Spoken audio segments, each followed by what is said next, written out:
जय हिंद दोस्तों। बहुत बहुत स्वागत है आपका हमारे और आपके इस प्यारे से यूट्यूब चैनल लर्निंग डे पे। तो आप लोगों की बीते दिनों में कुछ क्लासेस नहीं हो पाई थी, थोड़ी सी मेरी तबीयत ख़राब थी, लेकिन यह है कि आप लोगों की जो दिक्कतें हैं बिल्कुल सॉल्व होने वाली हैं, क्योंकि अब देखिए आप लोगों का जो सेशन है वो बिल्कुल चालू हो गया है। सौरभ सर ने बिल्कुल चालू कर दिया है फिजिक्स की क्लास। सौरभ सर ने फिजिक्स की क्लास चालू कर दिया है, और उसके बाद आशीष सर की मैथ्स की क्लास चल रही है। और अविरल सर ने भी आज सुबह से ही कम्युनिकेशन स्किल का पहला लेक्चर डाल दिया है। और हमने, अब मैं पढ़ाते ही और सिस्टर केमिस्ट्री पढ़ाते हैं, तो आप लोगों का चारों सब्जेक्ट अच्छे से चलने वाला बिल्कुल। तो सभी बच्चों से रिक्वेस्ट है कि आप अपने दोस्तों के साथ चैनल को, लर्निंग डे को शेयर करिए, जिससे आप लोग को बताइए कि कितना अच्छा कंटेंट यहाँ पे पढ़ता है। आप लोगों को सिलेबस के हिसाब से जितना रेलिवेंट है वो आप लोगों को इस चैनल पे मिलते जाएगा। तो फिर हम लोग शुरू करते हैं। हम लोगों ने क्या क्या पढ़ रखा था पिछले लेक्चर्स में? इलेक्ट्रॉन, प्रोटॉन, न्यूट्रॉन, बोहर के मॉडल पढ़ रखा हम लोगों ने। Fundamental particles, electron, proton, neutron. उसके बाद हमने क्या पढ़ा? बोहर्स का मॉडल पढ़ा, बोहर्स मॉडल पढ़ा। उसके बाद हमने क्या पढ़ा? हमने पढ़ा था क्वांटम नंबर्स, क्वांटम संख्याएं पढ़ा। क्वांटम संख्या में हमने क्या क्या पढ़ा? क्वांटम संख्या में हमने चार प्रकार के क्वांटम संख्या पढ़े। ठीक है, चार प्रकार के, जिसमें हमने क्या क्या पढ़ा? प्रिंसिपल क्वांटम नंबर, जिसको हम लोग क्या कहते हैं? मुख्य क्वांटम संख्या। उसके बाद पढ़ते हैं एजीमुथल क्वांटम नंबर, दिगंती क्वांटम संख्या। फिर चुंबकीय क्वांटम संख्या। फिर उसके बाद स्पिन क्वांटम नंबर, इसको हम लोग क्या कहते हैं? चक्रण क्वांटम संख्या। चार प्रकार के क्वांटम नंबर पढ़े।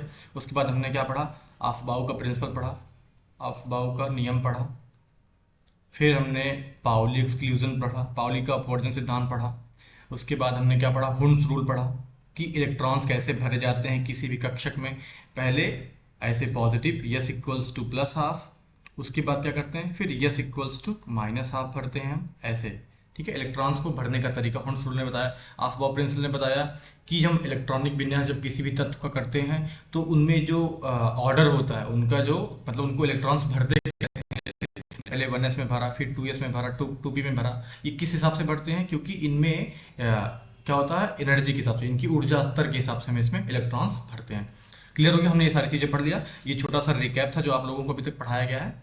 मैं आप लोगों को आज न्यूमेरिकल सेशन लेकर के आया हूँ, जिससे आप लोगों का सारा कॉन्सेप्ट क्लियर हो जाए जितना हम अभी तक पढ़ चुके हैं। ठीक है, तो सबसे पहले आप लोग को थोड़ा सा चीज़ें मैं रिवाइज कराता हूँ, जिसमें आप लोग को दिक्कत होगी, मुझे पता है, जो आप लोगों के हिसाब से वो होगी क्वांटम संख्या में। तो क्वांटम संख्या के बारे में पढ़ते हैं। तो आप लोग जानते हैं पहला जो क्वांटम संख्या होता है उसको यन से लिखते हैं। यन आप लोग जानते हैं जिसको सेल कहते हैं, कोस कहते हैं, KLMN। और यन इक्वल्स टू 1 के लिए के सेल, यन इक्वल्स टू 2 के लिए L shell, N equals to 3 के लिए एम सेल, 4 के लिए एन सेल। हम लोगों ने जिसको ऐसे ही परमाणु संरचना में देखा हुआ है। ठीक है, ऐसे गोलाकार में जो सारे सेल्स बने होते हैं वो क्या होते हैं? KLMN सेल होते हैं। क्लियर? ये हो गया एन की बात करते हैं। अब उसके बाद आता है एजीमुथल क्वांटम नंबर या फिर दिगंती क्वांटम संख्या, जिसको हम लोग एल से प्रदर्शित करते हैं। और ये क्या बताता है? ये तो कोस बताता है एन, और यल क्या बताता है? एंगुलर मोमेंटम, कोणीय संवेग बताता है। क्या बताता है? कोणीय संवेग, MVR इक्वल्स टू NH/2 पाई। ठीक है, इसके बारे में ये बताता है। यहाँ पे यम क्या है? द्रव्यमान है। वी वेग है। आर क्या है? आर रेडियस है, मतलब त्रिज्या है। एन क्या है? नंबर ऑफ ऑर्बिट, या फिर कह सकते हैं इसकी कोस की बात कर रहे हैं। और एच क्या था? प्लैंक्स स्थिरांक था या प्लैंक्स नियतांक था। पाई आप लोग जानते हैं 22/7। तो अब देखिए इसका वैल्यू कैसे पता करते हैं हम? किसी भी वैल्यू यन के लिए एल का मान 0 से लेकर के n-1 होता है। कहाँ से होता है? 0 से लेकर के n-1।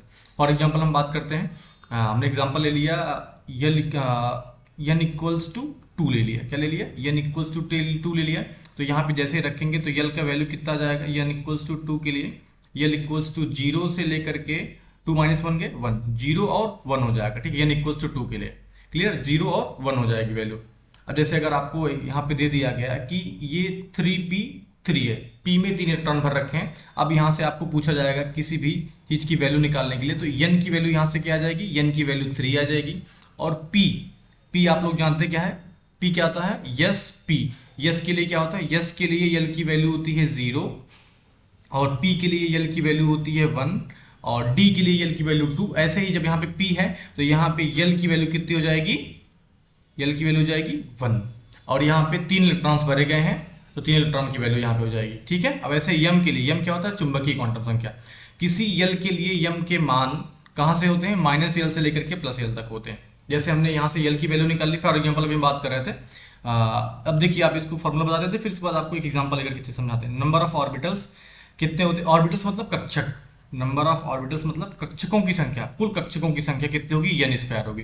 एन की वैल्यू हम लोग कितना ले लिया, 2 ले लिया। कितना ले लिया, एन की वैल्यू अगर हम 2 लेंगे तो कितना आ जाएगा यहाँ पे वैल्यू, नंबर ऑफ ऑर्बिटल्स कितने आ जाएंगे, 4। अब 2 में आप जानते हैं कैसे भरे जा सकते हैं, 2s हो सकता है, 2p हो सकता है, 2s और 2p। तो यस में आप जानते हैं सिर्फ एक कक्षक होता है, और p में कितना होता है, p में होता है 3 कक्षक, 3 ऑर्बिटल्स होते हैं इसमें। तो कितना हो गया, 1 2 3 4, आगे ना 4, यहाँ पे ऑर्बिटल्स 4 आगे। ऐसे ही नंबर ऑफ मैक्सिमम मतलब मैक्सिमम नंबर ऑफ इलेक्ट्रॉन्स, मतलब अगर आप n की वैल्यू यहाँ पे 3 या फिर 4 लेते हैं और आप यहाँ निकालना चाहते हैं कि यहाँ पे नंबर मैक्सिमम इलेक्ट्रॉन्स कितने भरे जा सकते हैं, n इक्वल्स टू 3, मतलब अगर के एल एम किसकी बात करें, n इक्वल्स टू 3 मतलब m सेल की बात करें, m कोस की बात करें, m कोस के लिए मैक्सिमम नंबर ऑफ इलेक्ट्रॉन्स कितने हो जाएंगे, 3 3 का 9 दूनी 18 इलेक्ट्रॉन हो जाएंगे। कितने, 18 इलेक्ट्रॉन हो जाएंगे।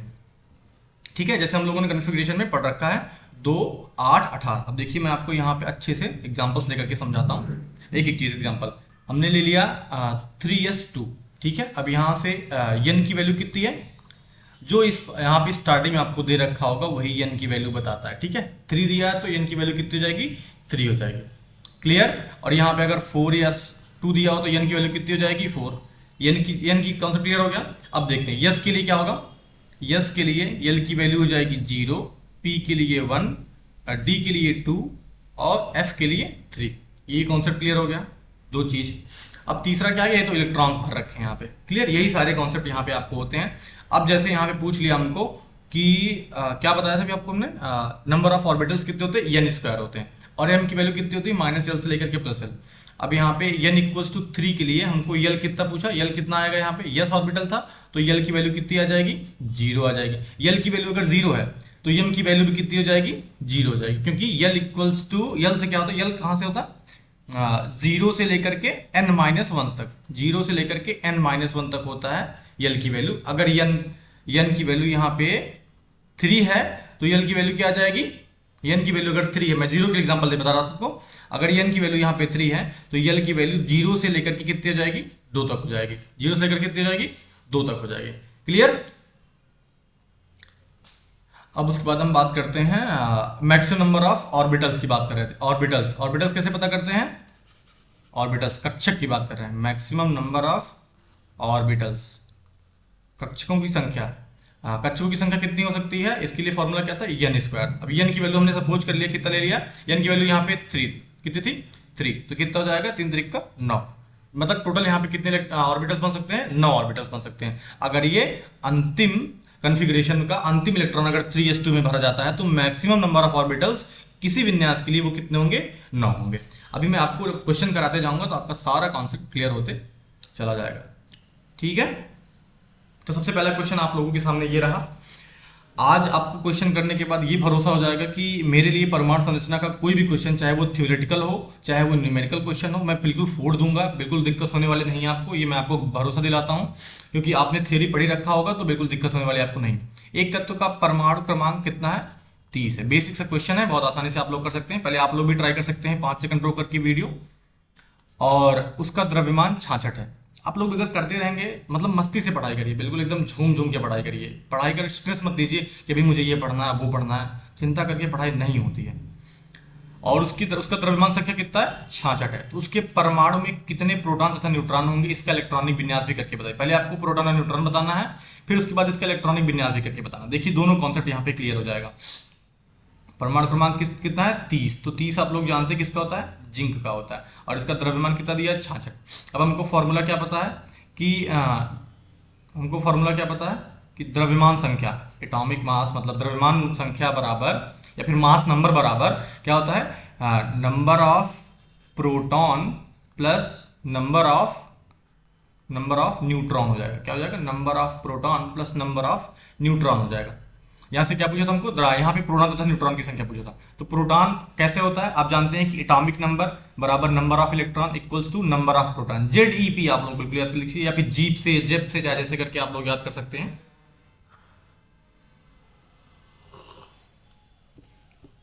क्वेश्चन आप लोग सॉल्व करते रहिए। Z equals to E equals to P हो जाएगा। अब आप जानते हैं यहाँ पे एटॉमिक नंबर इसका कितना था, 30 था। तो नंबर ऑफ प्रोटॉन कितने हो जाएंगे, 30 हो जाएंगे। और मास नंबर या फिर एटॉमिक मास कितना इसका दे रखा है, यहाँ पे द्रव्यमान संख्या 66 दे रखी है। तो यहाँ से नंबर ऑफ न्यूट्रॉन हमारे आसानी से आ जाएंगे। नंबर ऑफ न्यूट्रॉन कितने आ जाएंगे? 66 माइनस 30 बराबर नंबर ऑफ न्यूट्रॉन्स। तो नंबर ऑफ न्यूट्रॉन्स कितने आ जाएंगे? 36। कितने आ जाएंगे नंबर ऑफ न्यूट्रॉन्स? 36 आ जाएंगे। ये चीज क्लियर हो गई आप लोगों को? नंबर ऑफ न्यूट्रॉन्स कितने आ जाएंगे? 36। अब मैं न्यूट्रॉन को हिंदी में नहीं लिख रहा हूँ, इतनी तो उम्मीद आपसे कर ही सकता हूँ कि आप लोग अब इतने सहज हो गए होंगे कि हिंदी और अंग्रेजी भाषा में बिल्कुल भी आप लोगों को दिक्कत नहीं होती होगी, क्योंकि प्रोटॉन को प्रोटॉन इंग्लिश में भी कहते हैं, हिंदी में भी कहते हैं, तो इसमें आप लोगों को दिक्कत नहीं होनी चाहिए। तो 36 यहाँ पे कितना आ गया? न्यूट्रॉन आ गया। और इलेक्ट्रॉन की संख्या कितनी, प्रोटॉन की संख्या कितनी आ गई? प्रोटॉन की संख्या आ गई 30।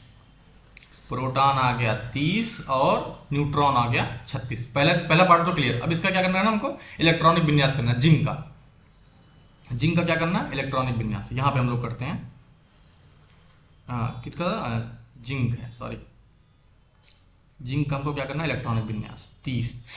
आप देखिए 1s2 2s2 2p6 3s2 2 2 4 6 4 10 2 12 12 6 18 और उसके बाद कितना भरा जाएगा?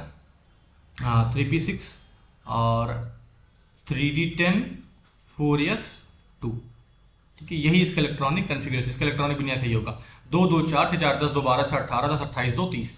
बिल्कुल आप यहाँ पे देख सकते हैं कि पूरी तरीके से सारे यस पी डी टू, मतलब सारे इलेक्ट्रॉन्स फुल्ली फिल्ड हैं। मतलब जितने भी यहाँ पे कक्षक हैं, ऑर्बिटल्स हैं, वो सारे फिल्ड है। यस में 2 इलेक्ट्रॉन भरे जा सकते थे, भरे गए हैं। डी में 10 भरे जा सकते थे, भरे गए हैं। पी में 6 भरे जा सकते थे, भरे गए हैं।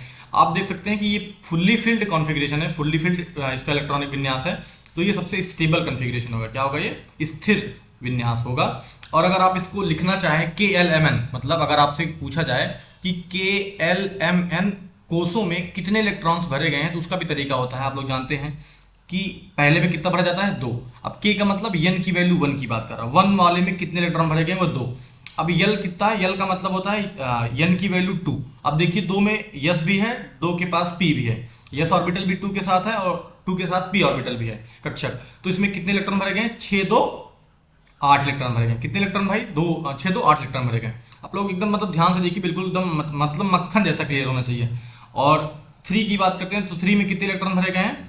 2 6 2 8 10 18 इलेक्ट्रॉन भरे गए हैं। तो यम किसके लिए होगा? N इक्वल्स टू 3 के लिए। 2 8 18। अब बचे कितना? 4 में। N इक्वल्स टू 4 के लिए कितना हो जाएगा? 2 इलेक्ट्रॉन भरे गए। तो 2 8 18 2। ये भी एक प्रकार से सिंपल कॉन्फ़िगरेशन हो जाएगा। अगर आपको इलेक्ट्रॉनिक डिस्ट्रीब्यूशन, कहीं पे अगर आपको इलेक्ट्रॉनिक कॉन्फ़िगरेशन दिया है, आपको अगर मतलब इलेक्ट्रॉनिक विन्यास दिया, तो आप बिल्कुल इसको कर सकते हैं। और अगर आपको दिया है कि इलेक्ट्रॉनों को विस्तृत करके बताइए, मतलब आप इसको डिस्ट्रीब्यूट करके बताइए, तो आप इस तरीके से उसको लिख सकते हैं। क्लियर? क्वेश्चन आप लोगों को एकदम मक्खन जैसा क्लियर हो गया होगा। अब हम लोग दूसरा क्वेश्चन करते हैं। किसी तत्व का परमाणु क्रमांक, उसका एटॉमिक नंबर 29 है। इस तत्व के इलेक्ट्रॉनिक विन्यास S P D तथा F कोषों के लिए इसके रूप में लिख, मतलब इसका आपको इलेक्ट्रॉनिक विन्यास करके बताना है।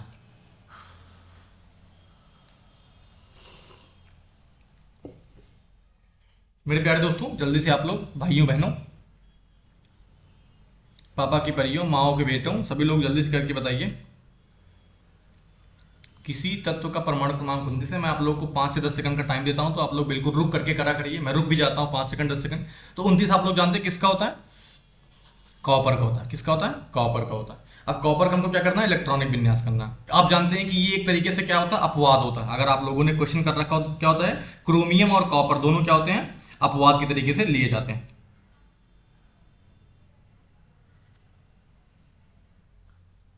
चलिए हम इसका कॉन्फ़िगरेशन करना चालू करते हैं। तो 29 है ना, 1s2 2s2 2p6 3s2 3p6 और यहां पे भरा जाएगा क्या? आप जानते हैं कि 3d9 और 4s2। अगर हम भरते, ऐसा ही भरते, कैसे भरते? हम ऐसा भरते ना, क्योंकि आप जानते हैं कि कॉन्फ़िगरेशन में, जैसा हमने ऑफ बाउ प्रिंसिपल में ऑर्डर देखा था कि सबसे पहले 1s 2s 2p 3s 3p 3d 3p, उसके बाद फिर 4s फिर 3d। तो हम भरते कैसे? आप देखिए, मैं आपको अच्छे से बताता हूँ एक बार। क्या भरते? पहले यहाँ पे पूरा भर गया, अब क्या करते? 4s2 कर देते। अब बचे इलेक्ट्रॉन कितना था? 2 2 4 6 4 10 2 12 12 6 18 2 20 हो गया। अब बचा हमारे पास कितना? 9 इलेक्ट्रॉन। तो हम डी में सीधा इकट्ठे 9 के 9 भर देते। अब हम जानते हैं कि ये पूरी तरीके से फुल्ली फिल्ड है। क्या है? ये फुल्ली फिल्ड है। यस ऑर्बिटल, यस कक्षा के जो इलेक्ट्रॉन्स हैं 2 होते हैं, दोनों भरे गए हैं। तो ये स्टेबल था, स्थिर था। लेकिन आप देख रहे हैं कि ये 3D9 है, ये ना ये हाफ फिल्ड है ना ये फुल फिल्ड है, ना ही ये हाफ फिल्ड है, मतलब ना ही ये आधा भरा हुआ है, ना ही ये पूरा भरा हुआ है। मतलब इसके कक्षक में जो इलेक्ट्रॉन्स है ना ही आधे भरे गए हैं ना पूरे भरे गए हैं। तो अब देखिए यहाँ पे क्या था, यहाँ पे अपवाद का था, एक्सेप्शन क्या था कि एक इलेक्ट्रॉन को उठा करके यहाँ पे भेज देना है, तो ये फुल्ली फिल्ड हो जाएगा, ये पूरी तरीके से फिल्ड हो जाएगा, और ये हाफ फिल्ड रह जाएगा। कितना रह जाएगा, ये हाफ फिल्ड रहेगा, मतलब यस में भी एक इलेक्ट्रॉन रह जाएगा, ये भी स्टेबल स्थिर हो जाएगा, और ये पूरी तरीके से स्थिर हो जाएगा। तो इस कॉन्फ़िगरेशन से जो अभी इलेक्ट्रॉन भेजने के बाद इधर जो जाएगा इलेक्ट्रॉन, वो क्या हो जाएगा, ज़्यादा स्टेबल होगा वो कॉन्फ़िगरेशन। देखिए मैं करके बता रहा हूँ क्या कहना चाह रहा हूँ। 1s2 2s2 2p6 3s2 3p6, और आप देखिएगा करने के बाद जब आप ऐसे कर लिए करिए तो 4s1 और इसको 3d10 कर दीजिए। अब अगर ये वाला ज्यादा स्टेबल होगा, किससे, इससे ज्यादा स्टेबल होगा, क्या होगा, ये ज्यादा स्थिर होगा, ज्यादा स्टेबल होगा। ठीक है, ये इलेक्ट्रॉनिक विन्यास बहुत ही बढ़िया होगा, इलेक्ट्रॉनिक कॉन्फ़िगरेशन बहुत ही सही होगा। ठीक है, क्योंकि यहाँ पे ये हाफ फील्ड हो गया, ये फुल्ली फील्ड हो गया, तो यही कॉन्फ़िगरेशन आप लोगों को मुझे बताना था। क्लियर हो गया क्वेश्चन ये। अब हम अगला क्वेश्चन करते हैं। अगला क्वेश्चन क्या दे रखा है कि क्रोमियम के ऊपर 2+ चार्ज है और मैंगनीज के ऊपर +4 चार्ज है कि इलेक्ट्रॉनिक विन्यास लिखिए। इसका इलेक्ट्रॉनिक विन्यास करना। क्रोमियम का परमाणु संख्या कितना है, 24। मैंगनीज का परमाणु संख्या कितना है, 25। तो 24 क्या है, अपवाद में आता है, आप लोग जानते हैं 24 किस में आता है, अपवाद में आता है। तो जल्दी से हम लोग इसका कॉन्फ़िगरेशन लिख लेते हैं।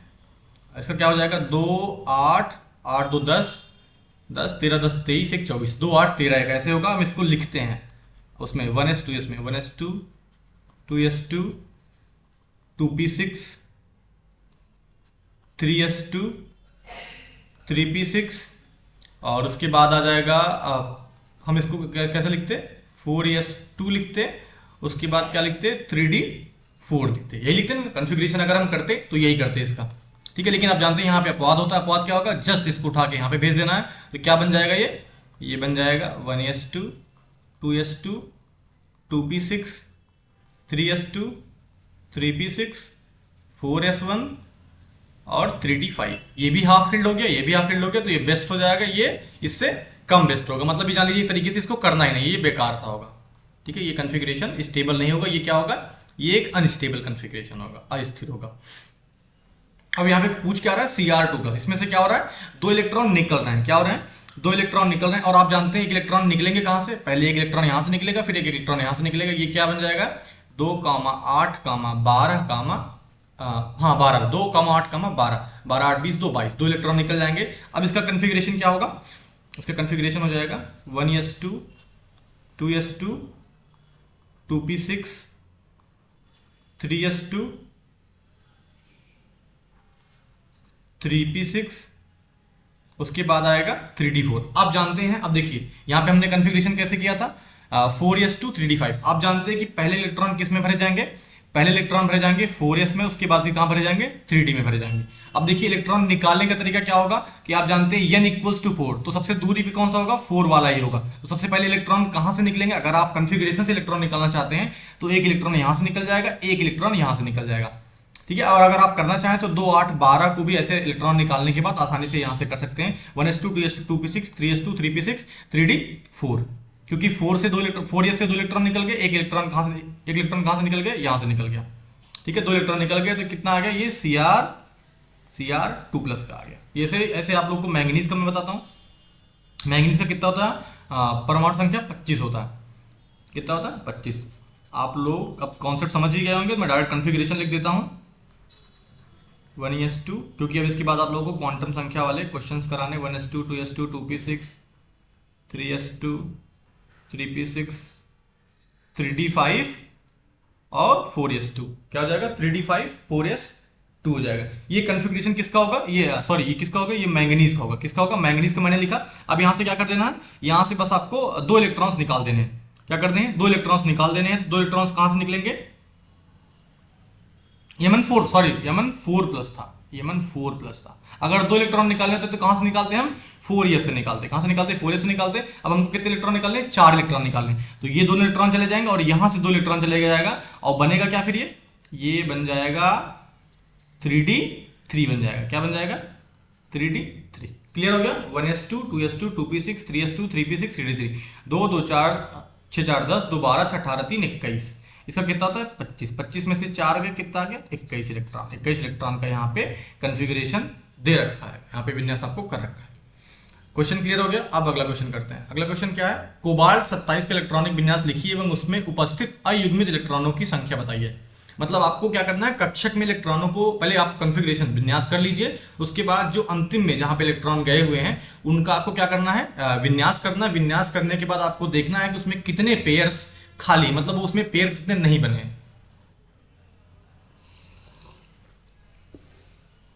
ठीक है, चलिए मैं बताता हूं कोबाल्ट का आपको। कोबाल्ट का कितना? कोबाल्ट का 27 है। इसका परमाणु संख्या कितना है? 27 दे रखा। तो पहले हम इसका कॉन्फ़िगरेशन कर लेते हैं। इसमें कोई एक्सेप्शन नहीं है, कोई अपवाद नहीं। 1s2 2s2 2p6 3s2 3p6 और उसके बाद 3d7 4s2। आप जानते हैं कि पहले इलेक्ट्रॉन 4s में भरा जाता है, फिर 3d में भरा जाता है। लेकिन आप कॉन्फ़िगरेशन लिखते समय क्या करेंगे, आप जानते हैं कि k फिर l फिर m फिर उसके बाद n चला आता है, तो ऐसे ही आपको भरते जाना है। ये भरने के लिए आप तो जानते हैं तरीका कैसे होता है कि आपको ऑफ बाउ प्रिंसिपल से भरना है। कैसे भरना है? ऑफ बाउ के सिद्धांत के हिसाब से भरना है। चलिए अब यहां पे देख सकते हैं 3d7 4s2। क्लियर? अब हम देख रहे हैं कि यहां पे दोनों इलेक्ट्रॉन भरे हुए हैं। इसका मतलब किसकी बात कर रहा है ये बात कर रहा है, आप जानते हैं कि सबसे अंतिम वाला इलेक्ट्रॉन किस में गया है? 3d7 में गया है। आप जानते हैं कि 4s का जो एनर्जी होता है, जो इसकी ऊर्जा स्तर होती है, किससे ज्यादा होती है? 3d से होती है। किसके माध्यम से? ऑफ बाउ के हिसाब से। हमने लिखा ऐसे है, लेकिन ऑफ बाउ के हिसाब से पहले 4s में इलेक्ट्रॉन भरे जाते हैं, फिर 3d में भरे जाते हैं। तो 3d की एनर्जी किससे होगी? 4s से कम होगी। तो आप जानते हैं कि 3d में सबसे अंतिम वाला इलेक्ट्रॉन जाएगा, तो हमको विन्यास, हमको मतलब यहाँ पे जो अयुग्मित इलेक्ट्रॉनों की संख्या बतानी है वो किसके लिए बतानी होगी? वो 3d के लिए बतानी होगी। मतलब अंतिम इलेक्ट्रॉन कहाँ पे गए हैं हम हमेशा उसी का इलेक्ट्रॉनिक विन्यास करके ही बताएंगे। तो d में कितने कक्षक होते हैं?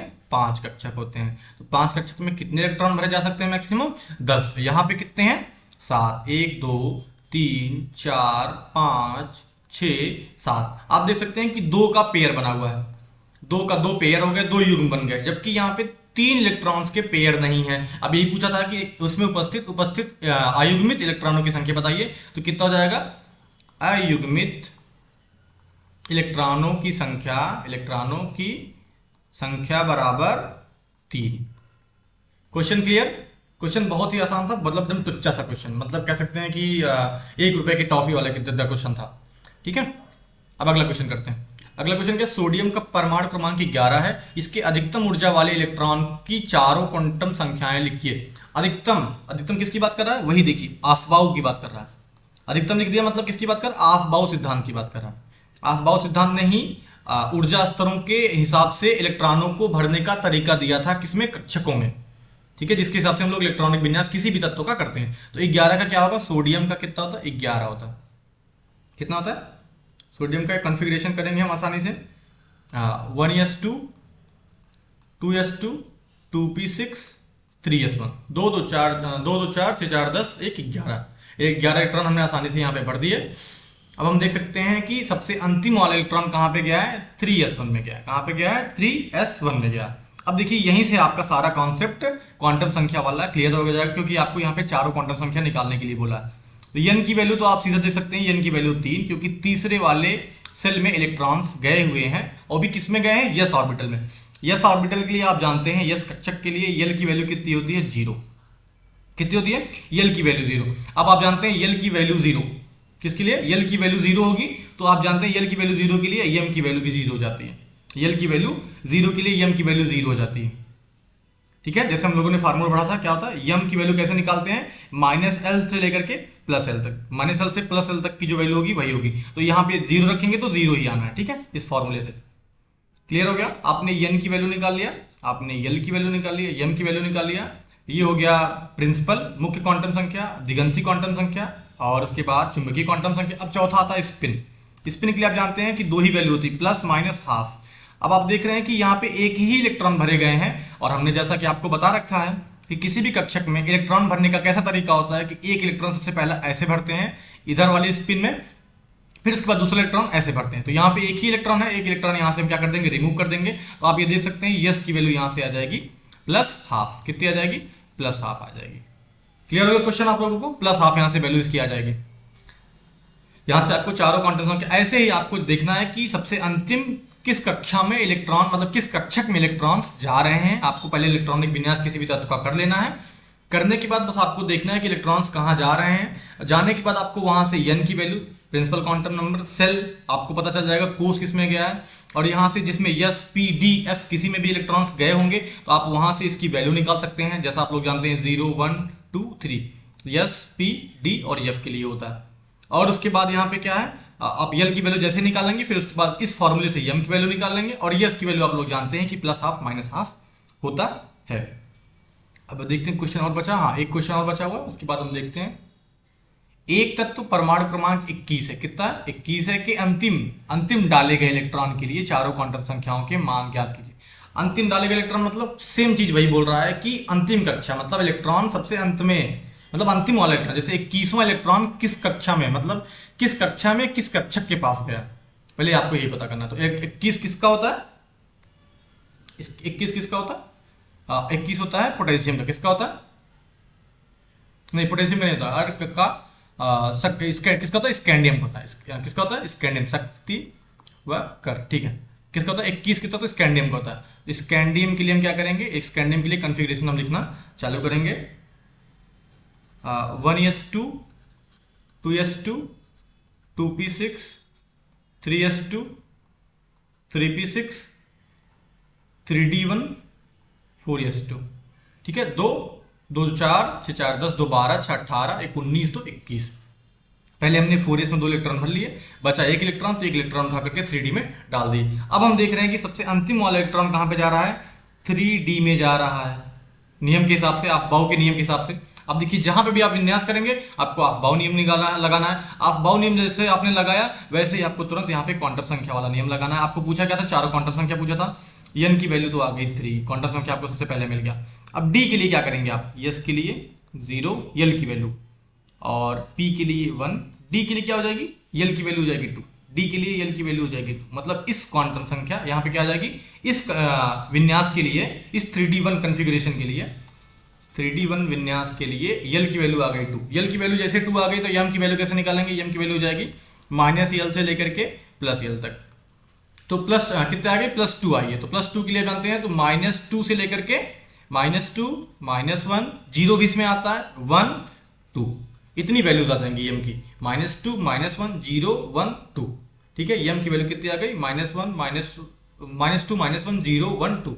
-l से लेकर के +l, जीरो को भी हम इंक्लूड करते हैं, जीरो को भी यहाँ पे रखते हैं। -l से लेकर के +l तक की सारी वैल्यू यम के अंदर आती है। तो यहाँ पे यम की वैल्यू आ गई, n की वैल्यू आ गई, l की वैल्यू आ गई। और आप जानते हैं यस के लिए क्या हो जाएगा, एक ही इलेक्ट्रॉन भरा गया है तो हम +½ लिख देंगे, सीधा सिंपल सा फॉर्मूला है। अगर एक इलेक्ट्रॉन है तो +½ 3d में अगर सपोज कर लीजिए यहाँ पे 3d3 होता तो यस की वैल्यू आप यहाँ पे सीधा +-½ लिखते, क्योंकि 3 इलेक्ट्रॉन हो गया तो एक प्लस हो सकता है, 2 माइनस हो सकता है, 1 माइनस 2 प्लस हो सकता है, कुछ भी फिक्स यहाँ पे नहीं होता। क्लियर, क्योंकि इलेक्ट्रॉन्स अगर भरे जाएंगे किसी भी कक्षक में, अगर जैसे यहाँ पे p की बात करते हैं तो p में एक यहाँ पे भरा गया, एक यहाँ पे भरा गया, एक यहाँ पे भरा गया, फिर उसके बाद पेयरिंग चालू होती है, ठीक है। तो कौन सा प्लस होगा कौन सा माइनस होगा ये कोई फिक्स नहीं है। आशा करता हूँ आप लोगों को यहाँ पे जितने भी कॉन्सेप्ट्स हैं सारे क्लियर हो गए होंगे, सारे क्वांटम संख्याएं सारी चीजें आप लोग को क्लियर हो गई होंगी। तो अगर मजा आया होगा तो आप लोग वीडियो को एक बार लाइक कर दीजिए, वीडियो को लाइक कर दीजिए, उसके बाद दोस्तों के साथ शेयर करिए, क्योंकि इतनी अच्छी क्लास इतनी आसान तरीके से आप लोगों को 4 से 5 न्यूमेरिकल आप लोगों को करा दिया गया है। तो थैंक यू दोस्तों, आप लोगों को क्लास ज्वाइन करने के लिए बहुत बहुत धन्यवाद। ठीक है, शेयर करो, लाइक करो, सब्सक्राइब करो चैनल को, जो बच्चे नए हैं शेयर लाइक एंड सब्सक्राइब। ऐसे ही वीडियोस के लिए, ऐसे ही बेस्ट चैनल के लिए आप लोगों को चैनल को सब्सक्राइब करना होगा, नोटिफिकेशन बिल जरूर ऑन कर लीजिए। ठीक है, धन्यवाद दोस्तों।